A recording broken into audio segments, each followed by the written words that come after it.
Focus will be talking about this very controversial issue involving Signal. The Atlantic magazine has now released more of the messages from the top administration officials. The editor-in-chief of that magazine says he was accidentally added to a messaging thread discussing the timing of military strikes against the terrorist group known as the Houthis. A lot of people talking about this week in Washington and across the country. Tonight, Washington correspondent Vinay Simlot joins us with the latest look at these new messages. Those messages ahead of the strikes included information about when those military strike windows would open, when the bombs would drop, and the weapons that would be used.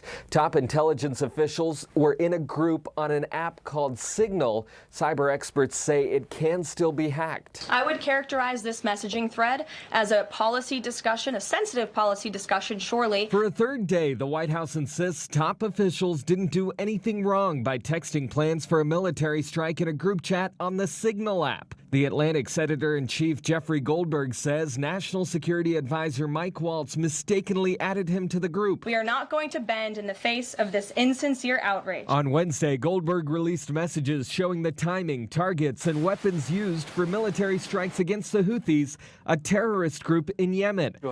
One message from Secretary of Defense Pete Hegseth says this is when the bombs will definitely drop, but he says those messages did not include war plans. My job is to provide updates in real time, general updates in real time, keep everybody informed. That's what I did. For a second day in a row, two cabinet officials who were on the chat faced questions from members of Congress. The Trump administration insists officials weren't sharing any classified information. What is most important is that the mission was a remarkable success. But Democrats say they're not convinced. Imminent strike approval and mission launch times are highly classified. No acceptance of responsibility. Excuse after excuse after excuse. The top Republican and Democrat on the Senate Armed Services Committee have called for an investigation into the administration's use of the Signal app. They've also asked for a classified briefing into this episode. In Washington, I'm Vinay Simlot. Back to you.